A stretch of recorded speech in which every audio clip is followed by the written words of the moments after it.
আদিল মির্জাস বিল্লাপ্ট পর্ব সংখ্যা ২০। কাউসার আহমেদকে একরকম ধরে বেঁধে নিয়ে যাচ্ছেন জমিদার বাড়ির লোকজন। আরে বাবা, তাকে তৈরি হওয়ার সময়টুকু তো দিবে নাকি? তার পরনে লুঙ্গি, স্যান্ডো গেঞ্জি মাত্র। লুঙ্গির অবস্থা আবার শোচনীয়। বয়স তো তার কম হয়নি, ৬০ ছুঁই ছুঁই প্রায়। বৃষ্টির মধ্যে কাদামাটিতে কয়েক কদম হেঁটেই হাঁপিয়ে উঠেছেন। এই বয়সে এত দ্রুত কি হাঁটা যায়?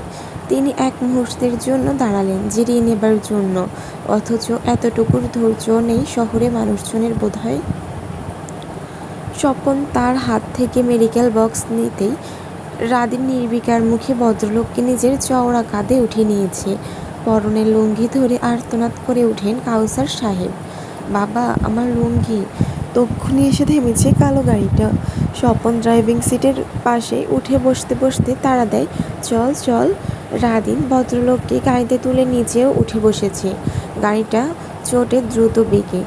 ঝুম বৃষ্টি পড়া নরম মাটির রাস্তা পিষে ছোটা গাড়িটা চোখের পলকে এসে পৌঁছেছে জমিদার বাড়ির ভেতর।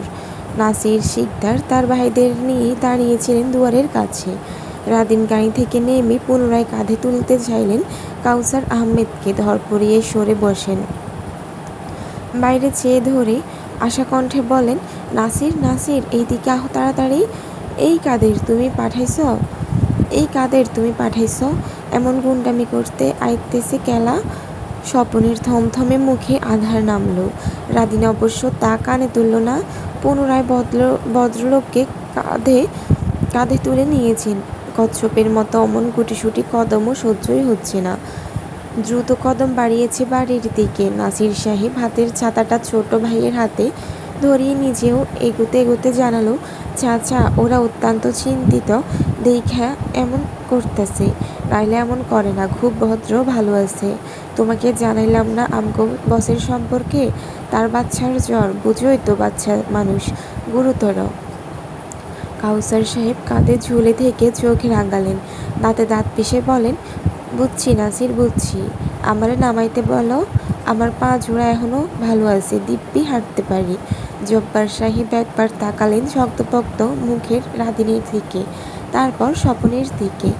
ইনিয়ে বিনিয়ে আস্তে করে বললেন, চাচা, আর একটুখানি তো থাকো কাঁধে। যে তোমার নিচে তার সমস্যা না হইলে তোমার হইতেছে কেন? শুই থাকো, হাঁটতে হইতেছে না তোমার, এটা ভালো না? কটমট করেন কাউসার সাহেব। এতই ভালোর হইলে তুমি আইসা উঠো, আহো। জব্বার সাহেব মুখ বন্ধ রাখলেন, আর কথা বাড়ালেন না। বড় ভাইয়ের পেছনে চলে এলেন। রাদিন সিঁড়ি ধরেছে। ওর চড়া প্রতিটা সিঁড়ির ধাপ অনুভব করে সিটিয়ে যাচ্ছেন কাউসার সাহেব। ৩ তলায় এসেই তবেই তাকে নামানো হয়েছে। মাথাটা ঝিমঝিম করছে তার। স্বস্তির শ্বাস নেওয়ার সময়ও পেলেন না। স্বপন থমথমে মুখে তাড়া দিলেন, আসুন ডক্টর। কাউসার সাহেবের পিত্তি জ্বলে গেল। কি সুন্দর ডাক! তিনি চোখ পাকিয়ে নিজেই প্রবেশ করলেন ভেতরে। হৃদির চোখে মুখের অবস্থা রক্তিম।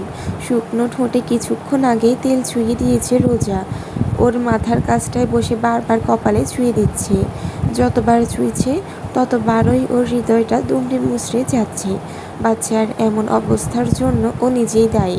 ওকে নিয়ে বাড়ি থেকে না বেরোলে তো এসবের কিছুই হতো না। সেই মুহূর্তে হৃদি আধো আধো চোখ মেলে তাকাতে চেয়ে ডাকে, মম। রোজার চোখ ভিজে উঠে। মাথা নুয়ে কপালে ঠোঁট ছুঁয়ে আওড়ালো, এই তো মা, এখানে এসো না। হৃদি দুর্বলভাবে ধরে রেখেছে রোজার হাত। জ্বরের মধ্যেও বিলাপ জুড়েছে, ড্যাড, হোয়ার ইজ ড্যাড? রোজা উত্তরের আশায় ভেজা চোখে তাকালেন দুয়ারের দিকে। রনি জাকির নিজেদের মধ্যে চাওয়াচাই করে অবশেষে জাকির চোখ নুয়ে রেখে ধীর গলায় বলে, বসের ফিরতে রাত হবে। ঘরভর্তি লোকজন তখন। সবাই উঠে এসেছে দেখতে, খোঁজখবর নিতে। এতগুলো সিঁড়ি বেয়ে উঠে এসেছেন স্বয়ং জাহানারা বেগম।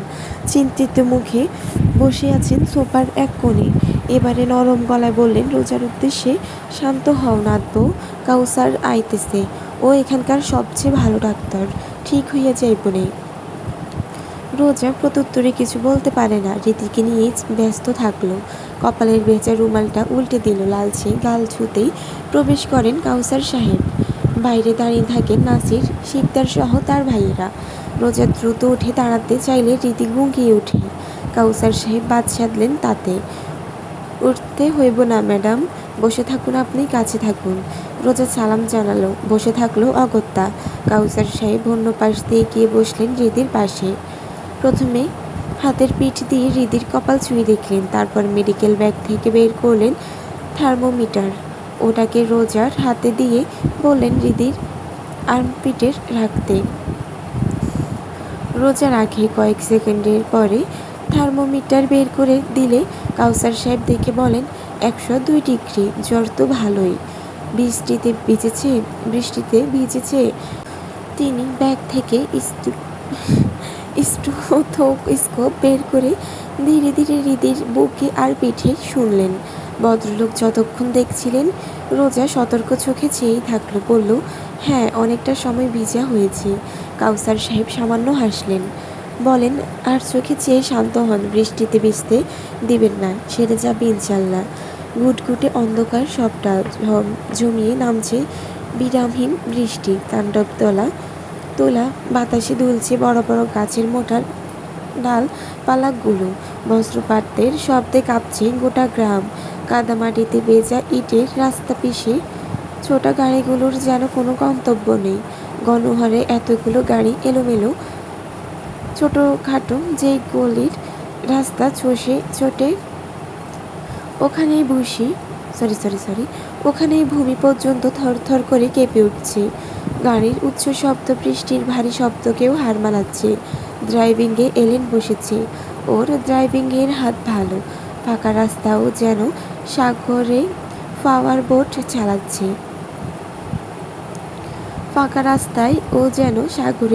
বোট চালাচ্ছে। গাড়িগুলো সর্বোচ্চ গতিতে ছুটে এসে পৌঁছেছে গ্রামের শেষ মাথার এই মেন রোডে। তার দৃষ্টির সামনে রাস্তার মাথায় একগুচ্ছ গাড়ি চলছে তখনও। সেই সব গাড়িগুলোকে ওভারটেক করে সামনে চলে এলেন। সাথে তাদের বাকিগুলো গাড়িও থেমেছে। মুহূর্তে জায়গাটুকু আটকে ফেলল সারিবদ্ধভাবে। গাড়ি থামতে সঙ্গে সঙ্গে প্যাসেঞ্জার সিট থেকে আদিল বেরোলো। ঝমঝমিয়ে নামা বৃষ্টির ধারালো ফোঁটাগুলো অবিরাম পড়তে থাকলো তার উদম শরীরের উপর। পরনে সেই ঢোলা ফরমাল প্যান্ট মাত্র, পায়ে জুতো নেই। সামনে এক দৃষ্টিতে চেয়ে থেকে হাত দুটো ভরল প্যান্টের পকেটে। তার ডানে বামে হিমালয়ের মতো দাঁড়িয়ে আছে শান্ত এলেন। ওদের হাতে বড় রিভলভার, পেছনে সারিবদ্ধভাবে বাকি বডিগার্ডস। এত মানুষ, অথচ নীরবতা বয়ে গেল কেমন। বৃষ্টির আওয়াজ ব্যতীত আর কোনো শব্দ শোনা গেল না। বিপরীতে দাঁড়ানো গাড়িগুলোর মধ্যে গাড়ির প্যাসেঞ্জার সিটের দরজাগুলো ধরেছে হাসান। ছাতাটা ধরে রেখেছে গাড়ির সিলিং ছুঁয়ে। এক জোড়া পেন্সিল হিল পরিহিত পা এসে ছুলো ভেজা রাস্তা। এর উপর পর্যন্ত নগ্ন বর্ষা পা জোড়া। রিনা বেরিয়ে এলো ঠিক, অথচ ওর চোখ জোড়া দৃষ্টি গাড়িতে থাকা অবস্থাতেই একজনের উপরে সেটে আছে। তৃষ্ণার্ত সেই দৃষ্টি যেন কয়েক বছর পর পানি পেয়েছে। চুল থেকে মুখ, মুখ থেকে বুক, পেট পুরো। আদিলকে কয়েকবার দেখে অবশেষে কদম বাড়ালো। এগোতে এগোতে বলা রিনার প্রত্যেকটা বাক্যে আকুতি মেশানো। তোমাকে লাস্ট কবে দেখেছি মনে করতে পারছি না। অথচ আদিল ওদিকে তাকালো না। বৃষ্টির আওয়াজ ভেদ করে শোনা গেল তার গম্ভীর নির্বিকার কণ্ঠ। বলেছিলাম আমার সামনে পড়তে না, আমি ধরলে কিন্তু ছাড়ি না। রিনা কণ্ঠ স্বাভাবিক করলো বেশ। ছাড়তে বলল কে? আদিলের গম্ভীর কণ্ঠে বলা শব্দটুকু কেমন কৌতুকময় শোনায়, তাই। পর মুহূর্তে তার হাতের ইশারায় পেছন থেকে সমানে গুলি ছোড়া হয়। মুহূর্তে চোখের পলকে রিনার পেছনের কয়েকটা বডিগার্ডকে গুলি করা হয়। 16 জনের লাশ পড়ে রাস্তা জুড়ে। রিনা টু শব্দ করল না, তখনও চেয়ে আছে একই দৃষ্টিতে। কিছুক্ষণের জন্য থমকানো পা জোড়া ফের কদম বাড়াতে থাকলো। ছাতা ধরা হাসানের হাতটা মৃদু কাঁপে, দৃষ্টি তখনও নোয়ানো। রিনা এসে দাঁড়ালো লম্বা চওড়া আদিলের সামনে। অত বড় হিল পরেই উচ্চতায় আদিলের বুক বরাবর হাত বাড়াতে বাড়াতে কেমন করে বলল, একই রকম আছো, যেমনটা সবসময় থাকো আমার স্বপ্নে, একটু ঘুরবে নাকি? আমি পেছনে যাব, তোমার ট্যাটুটা দেখি না, অনেক বছর হয়ে গেছে। I used to love that. রোজা সরি শান্তর মুখটা বেঁকে গেল, একদলা থুতু জমলো মুখে, অথচ ওপরে বেশ স্বাভাবিক থাকলো। আদিলের নড়চড় নেই, একটা শব্দও করল না। রিনা ঘুরল, হাত উঠিয়ে থামালো হাসানকে। অমন বডি ফিটিং ছোট ড্রেস পরা অবস্থায় ভিজতে ভিজতে দাঁড়ালো এসে আদিলের পেছনে, বলে গেল পিঠের দিকে তাকিয়ে, এত রাগ কার জন্য হচ্ছে? ওই মেয়ের জন্য। কি যেন নাম? রোজা। রোজা বেঁচে গেল এবারের জন্য। ওকে মারতে চেয়েছি। পর মুহূর্তেই রিনার চোখ জোড়া শক্ত হয়, তাকায় ওর মৃত বডিগার্ডসদের দিকে, চিৎকার করে উঠে, বেশ করেছি। So what? কি করবে? আবার মারবে? গায়ে হাত তুলবে? I don't need to raise a hand, my signal is enough. Boom! হাসানের ফোন বাজল তক্ষুনি। ফোন কানে ধরে যা শুনল তাতে ওর চোখ নীল হয়ে এলো। দ্রুত রিনার কাছে এসে পড়ল, ধানমন্ডি বসুন্ধরার ক্যাসিনোতে রেড পড়েছে। রিনার হাতের ফোনটা পড়ে যায়। ও অবিশ্বাস নিয়ে তাকালো আদিলের শক্তপোক্ত পিঠের দিকে, অথচ আদিল সেই আছে শূন্যের দিকে। ডাকলো এ বেলায়, শান্ত কল হিম। শান্ত এগিয়ে এলো রিনার অসন্তুষ্ট নির্বিকার দৃষ্টির সামনে। কল লাগিয়ে লাউড স্পিকারে দিল। ফোনটা ধরল আদিলের মুখের সামনে। ফোনের ওপাশ থেকে আসা পুরুষালী কণ্ঠ থেমে থেমে অপ্রস্তুত শোনালো, আদিল মির্জা। আদিল ঘুরে দাঁড়ালো, মুখোমুখি হলো। রিনার চোখে চেয়েই বলে গেল, শার্প ব্রেইন মিস্টার সওদাগর, কেমন আছো? সম্পর্ক আর নেই তো কি হয়েছে? আমরা তো একসময় বিজনেস পার্টনার ছিলাম। সেই সুবাদে। আদিল শুনল না ওসব শ্রুতিমধুর পেঁচাল, বলে গেল নিজের মতন। বয়স হওয়ার সাথে সাথে আপনার বুদ্ধি জ্ঞানে জ্যাম পড়ে গেছে সওদাগর সাহেব। লাগার আগে দেখতে হয় না সামনে কে, তার পাল্টা আক্রমণ নেওয়ার অ্যাবিলিটি আছে তো। আলমগীর সওদাগরের কণ্ঠ উচ্চ শোনালো এবারে। শান্ত নেই। Listen Adil, it was Rina. জানোই তো মেয়েটা তোমার পাগল। She loves you. That it. আনুষ্ঠানিকভাবে বিয়ে না করলেও আপনারা তো ভালো করেই জানেন আমা ম্যারিড ম্যান মিস্টার সওদাগর। অবশ্যই আদিল বলে গেল, আমার ওয়াইফ, শি ইজ মাই জান।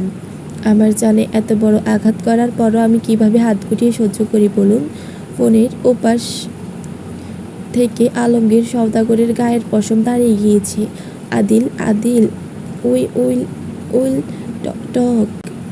আমরা সামনাসামনি। আদিল শব্দ বলল, অল দ্য বেস্ট সওদাগর সাহেব, আশা করি সামনে উঠতে পারবেন। আলমগীর সওদাগর কিছু বলবেন তার আগে দ্রুত গতিতে সামনে এসে দাঁড়ালো তার পার্সোনাল বডিগার্ডস। ওদের বলা এক একটা বাক্যে তার পায়ের মাটি সরতে থাকলো। 4টা ট্রাকই ধরা পড়েছে বস। ফ্যাক্টরিতে আগুন লেগেছে। আমাদের বাংলোতে পুলিশের রেড পড়েছে। কোটি কোটি টাকার ড্রাগ, অস্ত্র এখানে। আলমগীর সওদাগরের বিকট চিৎকার কানে বাজার পূর্বে শান্ত আলগোছে কল কেটে দিল। রিনার হাত কাঁপছে শরীর। ও পাগলের মতো আদিলের কাছে আসতে চাইলে শান্ত দ্রুত একটা পা বাড়িয়ে দিল। পায়ে লেগে মুখ থুবড়ে পড়তে নিলে ওকে ধরলো হাসান। রিনা চিৎকার করে যাচ্ছে, how could you? Adil, you can't do this to me Adil. ইতিমধ্যে আদিল গাড়িতে চড়ে বসেছে। দরজাটা লাগানো হলেও কাছ নামানো। রাতের আধারের চেয়েও কেমন গভীর শোনালো, stay away from my family Mrs Chowdhury, this will be my last warning. দ্বিতীয়বার এমন কিছু হলে সওদাগরের কোনো বংশ এই পৃথিবীতে থাকবে না। গাড়িটা ছুটে চলল। রাস্তায় হাঁটু ভেঙে বসে পড়ল রিনা। চোখ দিয়ে পানি নয় বরং আগুন ঝরল যেন। মুষ্টিবদ্ধ হলো হাত দুটো। সমানে ঘুষি বসালো রাস্তায়। বিড়বিড় করে গেল ও, how can you do this to me. বিলাসবহুল এই ক্যাসিনো শহরের বুকে এক কালো অধ্যায়, যার সম্পর্কে সাধারণ মানুষের ধারণা নেই। নাম শোনা মাত্র দেশের সব উচ্চ বর্গীয় শ্রেণীর মানুষের যাতায়াত থাকে। কেউ আড়ালে আছে তো কেউ বুক ফুলিয়ে। প্রবেশের পথে গাড়ি আটকানোর সিকিউরিটির ধারণা ধরেই গাড়িগুলো শব্দ তুলে সোজা ঢুকলো। তাতে হইচই পড়ে গেল পুরো সিকিউরিটি টিমের উপর। অথচ আগন্তুকদের কেউ থামাতে পারল না, উল্টো তারা নিজেরাই বন্দী হয়। দরজাটা খোলা মাত্র তীব্র শব্দের গান কানে এসে ধরা দিল।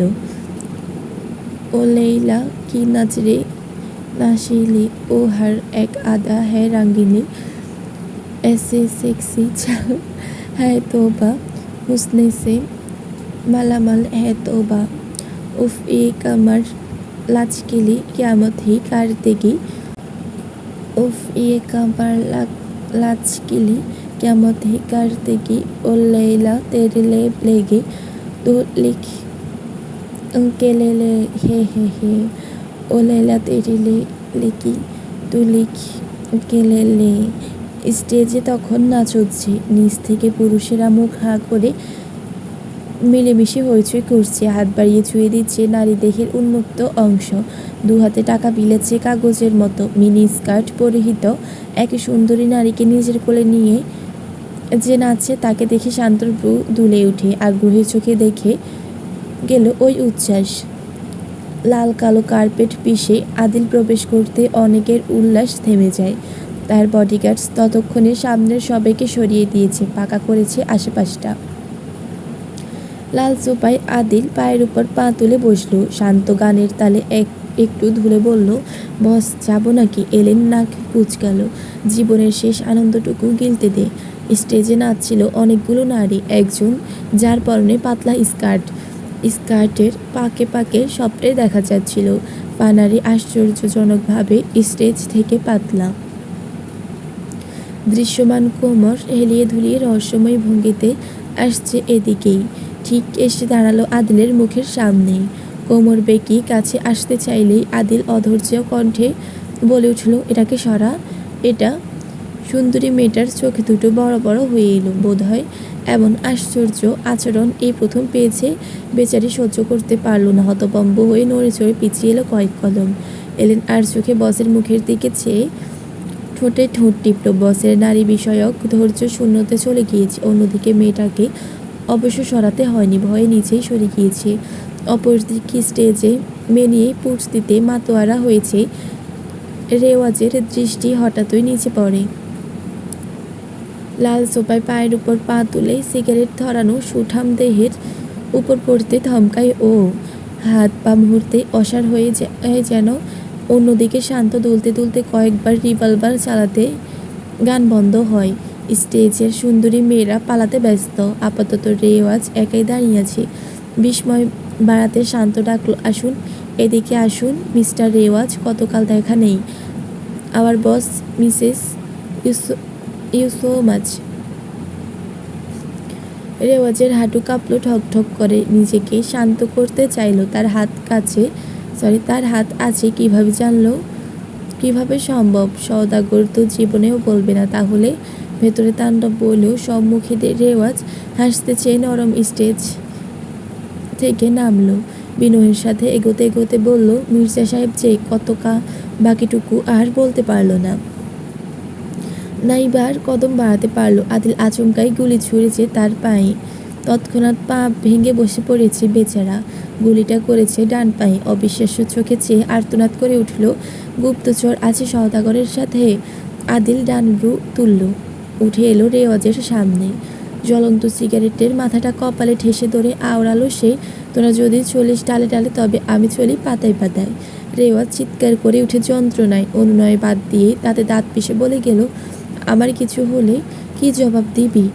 আদিল রিভলভারের মুখটা ঢুকিয়ে দিল রেওয়াজের মুখের ভেতর। আওড়ালো, আদিল মির্জার কাছে জাস্ট জবাব চাইবে এমন কেউ এখনো জন্মায়নি। মুহূর্তে গুলির শব্দে রক্ত ভেসে গেল ক্যাসিনোর কার্পেট। ফজরের আজান পড়েছে, বৃষ্টি থেমেছে, তবে আকাশ তখনও ঘুটঘুটে অন্ধকারে ঢাকা। পটেনি ভোরের আলো, নেই পাখিদের কিচিরমিচির। গাড়িগুলো সোজা প্রবেশ করেছে শিকদার বাড়ির ভেতর। তখন পুরো বাড়ির মানুষ ঘুমের ঘোরে। স্বপন, রাদিন, রবিন সহ সবগুলো এসে দাঁড়িয়েছে গাড়ির সামনে। আদিল তাকাতে রাদিন বলল, ম্যাডাম ঠিক আছে, প্রিন্সেসের জ্বর কমেছে, ঘুমোচ্ছে। আদিল ক্লান্ত ভঙ্গিতে কপাল ডলে প্রশ্ন করল, ক্লান্ত ধ্রুবের কি অবস্থা? লাইফ থ্রেটনিং না, তবে মাসখানেক হসপিটালিস্ট থাকতে হবে। আদিল কদম বাড়ালো ভেতরে। পিছু পিছু শান্ত এলেন সহ বাকিরাও বসবার ঘরে ধরল। তারপর ধরল সিঁড়ি। 3 তলার সবটা নীরব শান্ত। বডিগার্ডস সব দাঁড়িয়ে পড়লো সিঁড়ির গোড়ার মাথাতেই। আদিল প্রবেশ করলো রুমে। বাতি জ্বালানো। রোজা বিছানার সাথে মাথা ঠেকিয়ে বসে আছে।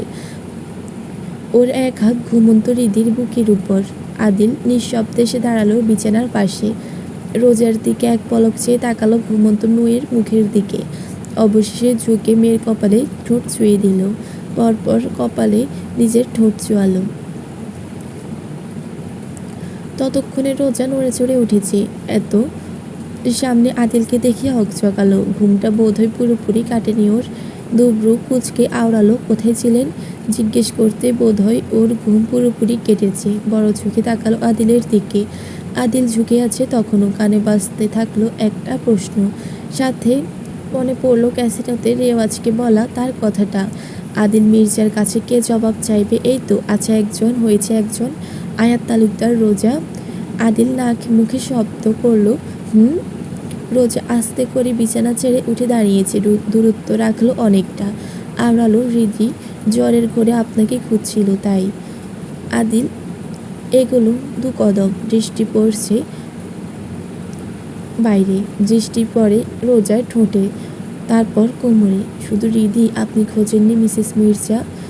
রোজার কপালে ভাঁজ পড়ে। না তাকিয়ে আওড়ালো, আমি কেন খুঁজবো?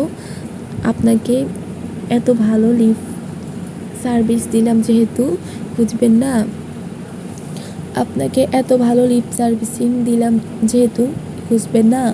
ওয়াজ মাই সার্ভিস আনস্যাটিসফ্যাক্টরি? রোজা চোখে রাঙিয়ে তাকালো শাসালো চাপা গলায়, আমাকে যদি আর স্পর্শ করেন আমি গুলি করব আপনাকে। কাঁচা ঘুম ভাঙায় চোখ দুটো তখনও লাল রোজার। সম্ভবত হৃদির জন্য কেঁদেছে। মুখটা ফুলো ফুলো। ওই মুখে চেয়ে আদিল দ্রুত এগোলো। ঠোঁট দুটো কতক্ষণ দেখলো হিসেব নেই। দেওয়ালের দুপাশে রোজাকে আটকে নিখুঁত দৃষ্টিতে তাকালো পাতলা কোমরটায়। পর মুহূর্তেই প্যান্টের পেছনে রাখা পিস্তলটা ধরিয়ে দিল রোজার হাতে। বাসার গলায় আওড়ালো, ফিল ফ্রি। রোজা চমকে তাকাতেই আদিলের মুখটা থেমে আসে। তখন তাড়া নেই, কাজটা শেষ করে সাপোর্ট করুন। হ্যালো হ্যালো হ্যালো, কী অবস্থা সবার? কেমন আছো? আমার অবস্থা খুবই খারাপ। আমার জ্বর, ঠান্ডা লেগে এত বাজে অবস্থা, তার উপর মাইগ্রেনের ব্যথা। ও ভাই, আমার অবস্থা এত খারাপ, কি বলবো। সবাই প্লিজ দোয়া করবা। আমি সন্ধ্যা থেকে ঘুমিয়েছিলাম, বাট এখন বাজতেছে 12:44। এখন আমি ভিডিওতে ভয়েস দিছি জাস্ট এই জন্য। পরে আমি এতগুলো পর্ব কীভাবে দিব? আর আমার চ্যানেলের অবস্থা এমনিতেও খুবই বাজে। প্লিজ সবাই সাবস্ক্রাইব করে দিবা, কমেন্ট করবা। সবাই ভালো থাকবা, সুস্থ থাকবা। আল্লাহ হাফেজ।